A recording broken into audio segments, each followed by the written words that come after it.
Le titre de ce livre, Les vérités fondamentales.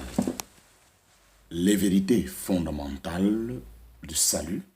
Il est écrit par le bien-aimé frère Edward Bennett. Nous sommes présentement à la 16e partie de ce livre. 16e partie, chapitre 7, sous-point 7. Chapitre 7, sous-point 7. Le blasphème contre le Saint-Esprit. Le blasphème contre le Saint-Esprit. Comme bien des âmes angoissées sont retenues dans la crainte d'avoir commis ce péché et se croient ainsi exclus de la miséricorde de l'Évangile, nous désirons en préciser le caractère. Voici les thèmes dans lesquels le Seigneur parle de ce péché. Tout péché et tout blasphème sera pardonné aux hommes, mais le blasphème contre l'Esprit ne sera pas pardonné aux hommes. Et quiconque aura parlé contre le Fils de l'homme, lui sera pardonné, mais quiconque aura parlé contre l'Esprit Saint, il ne lui sera pardonné, ni dans ce siècle, ni dans celui qui est à venir. En parenthèse, Matthieu chapitre 12, versets 31 à 32, vois aussi Marc chapitre 3, versets 28 à 30. Ce péché est donc le blasphème, ou parler contre l'Esprit Saint. Le Seigneur venait de faire un miracle. Nous lisons, alors il lui fut amené un démoniaque aveugle et muet, et il le guérit, de sorte que l'homme aveugle et muet parlait et voyait. En parenthèse, Matthieu chapitre 12, verset 22. Les foules qui voyaient le miracle furent profondément émues de cette preuve du pouvoir et de la miséricorde de Dieu, manifestée en Jésus, ce qui leur fit dire, celui-ci serait-il le fils de David? Mais les ennemis de Christ, les pharisiens, en prennent occasion pour montrer leur inimitié et ne pouvant nier le miracle accompli devant leurs yeux, le reconnaissant même, ils en attribuent le pouvoir aux démons. Ils disaient, celui-ci ne chasse les démons que par Belzébul, chef des démons. C'est l'explication que donne le Seigneur lui-même du blasphème contre le Saint-Esprit dans le passage de l'évangile de Marc.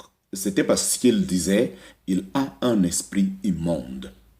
Le péché dont nous parlons est donc celui d'attribuer volontairement à Satan le pouvoir exercé par le Saint-Esprit.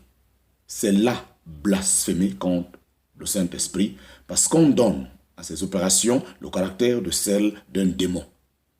Pour éviter toute possibilité d'erreur, développons un peu le raisonnement.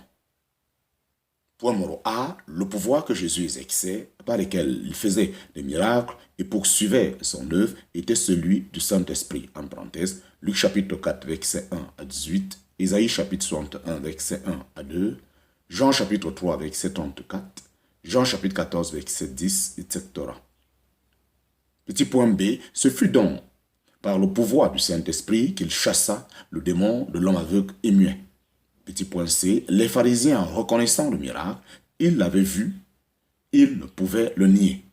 Petit point D, ils avaient donc devant eux une preuve frappante de la mission du Sauveur, car ce miracle constatait son titre de Messie. Petit point E, au lieu de se rendre à l'évidence pour recevoir le Seigneur Jésus, ils le rejettent et en prennent occasion pour discréditer le Seigneur en l'accusant d'être le représentant du diable. Petit point F, c'est dans cet ouvrage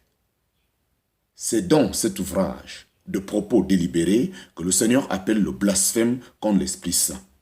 La présence du Saint-Esprit dans l'assemblée au milieu de la chrétienté,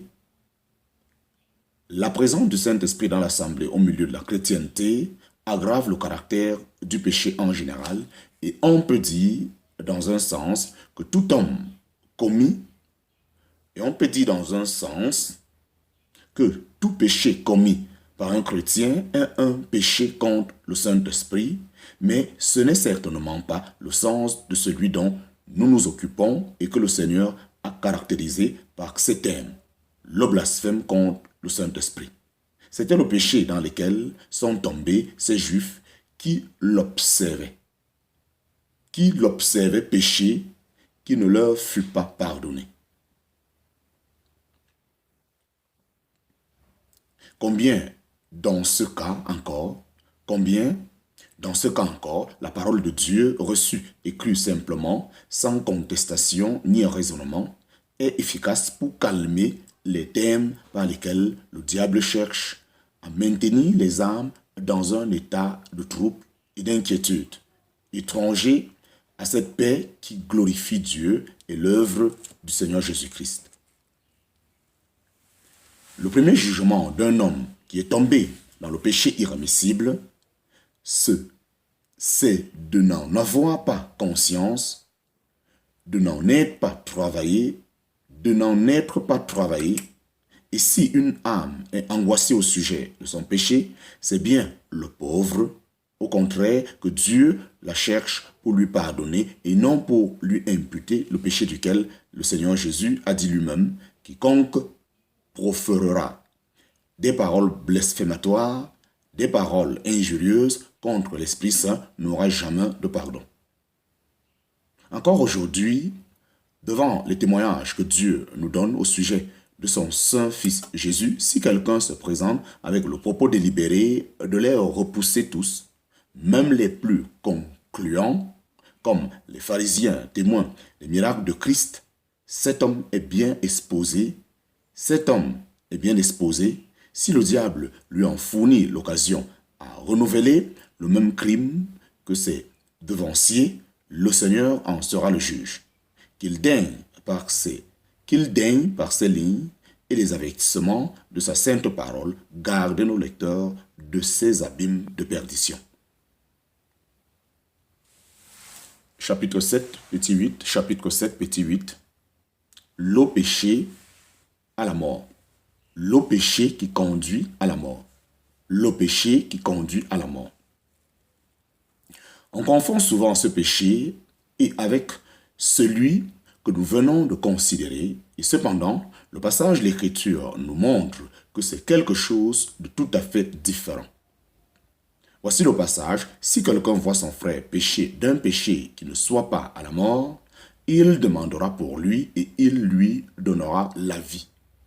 Il demandera pour lui et il lui donnera la vie, savoir à ceux qui ne pêchent pas à la mort. Il y a un péché à la mort.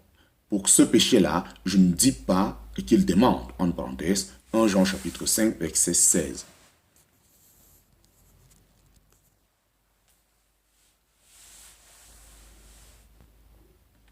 D'abord, il s'agit du péché d'un croyant. Si quelqu'un voit son frère, etc., c'est pourquoi c'est de la mort du corps et non de la mort éternelle dont il est question ici. Au chapitre 5 des Actes, nous avons dans Ananias et Saphira un exemple frappant de ce péché et du jugement redoutable qui l'a suivi. La position des témoignages de l'Assemblée était telle en ce moment que Dieu a dû intervenir immédiatement pour punir les coupables. Le salut éternel d'Ananias et de sa femme ne furent pas entamés s'ils ont été véritablement des croyants, enfants de Dieu par la foi en Christ Jésus.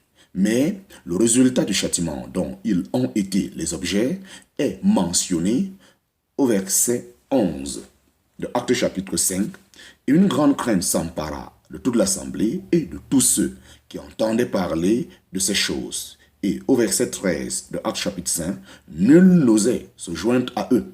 Tandis que nous lisons au verset 14 de Actes chapitre 5, des croyants d'autant plus nombreux se joignaient au Seigneur, une multitude tant d'hommes que de femmes. Les coupables de ce péché à la mort sont retranchés et il y a un résultat de sanctification pour ceux qui en sont les témoins dans l'assemblée et de crainte salutaire pour ceux du dehors.